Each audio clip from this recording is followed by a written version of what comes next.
नमस्कार बंधुरा आज के बनाबो पटल चिंगड़ी दिए एक तेल झाल खूबी एक नतून रेसिपि खेते खूबी भालो लागे खेते एक बार एक बाड़ीते बानिए खाबेन। तार जोन्नो पटलगुलोके आमि केटे नियेछि एइभाबे केटे धुए रेखेछि। एर मध्य नुन हलुद दो चार दाना चीनी माखिए आमि रेखे देब 10 मिनिट। तारपर एखाने आमि मशला निये नियेछि पटलेर जोन्नो शुकनो लंका आदा रसुन धने जिरे पेঁয়াজ कुचि सबगुलो आमि बेटे नेब मशलागुलो छिले।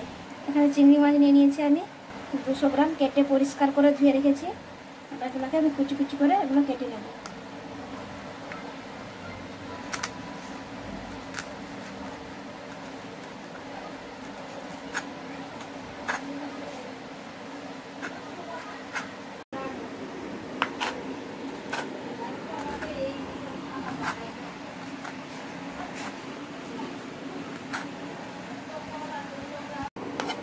চিংড়ি মাছগুলো কুচি কুচি করে নিয়েছি, এর মধ্যে উপর দিয়ে একটু চপ করে নেব।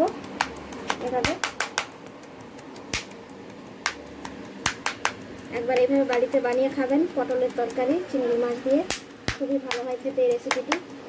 শুকনো ভাতে প্রথম পাতে খুবই ভালো লাগে খেতে পটল দিয়ে চিংড়ি মাছ। গ্যাসের মধ্যে কড়াই বসিয়ে দিয়েছি, এর মধ্যে সরষের তেল দিয়ে দেবো, দিয়ে পটলগুলো ভেজে নেব। বেশি কড়া করে ভাজবো না, ভেজে নেব।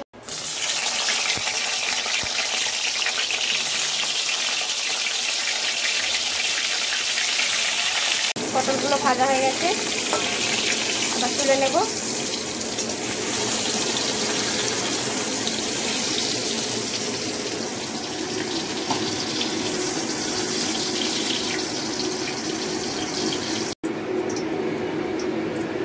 দিয়ে দেবো একটা শুকনো লঙ্কা, সাদা জিরা, একটা এলাচ, দারচিনি, লবঙ্গ ফোড়নে দিয়ে দিলাম,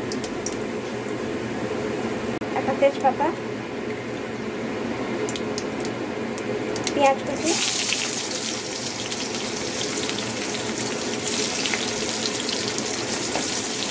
পেঁয়াজ কুচিটা লাল লাল করে ভালো করে ভেজে নেব। টমেটো কুচি করে রেখেছিলাম ওটা দিয়ে দিলাম, লবণ, আদা রসুন বাটা,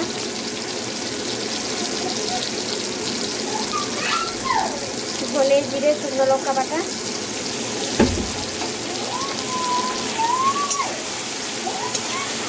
হলুদ গুঁড়ো, লঙ্কা গুঁড়ো অল্প করে দেবো, শুকনো লঙ্কা বেটে দিয়েছি, ভালো করে আবার কষিয়ে নেব মশলাটা। এবার চিংড়ি মাছটা দিয়ে দেবো।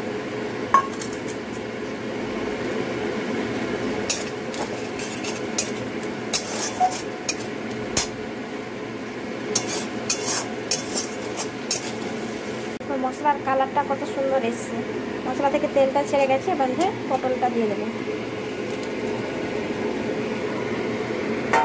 1-2 মিনিট মতো কষিয়ে হালকা করে অল্প একটু জল দিয়ে দেবো। এবার জল দিয়ে দেবো হালকা করে, হয়ে গেছে, মশলা থেকে তেল ছেড়ে গেছে। অল্প করে একটু জল দিয়ে দেবো।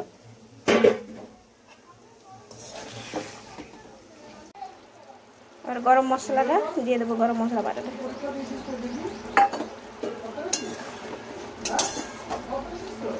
দিয়ে আবার নামিয়ে নেব। রেডি পটল চিংড়ির তেল ঝাল, খুবই ভালো হয় খেতে এটা, একবার বাড়িতে বানিয়ে খাবেন, খুবই একটি ভালো রেসিপি। সবাই ভালো থাকবেন।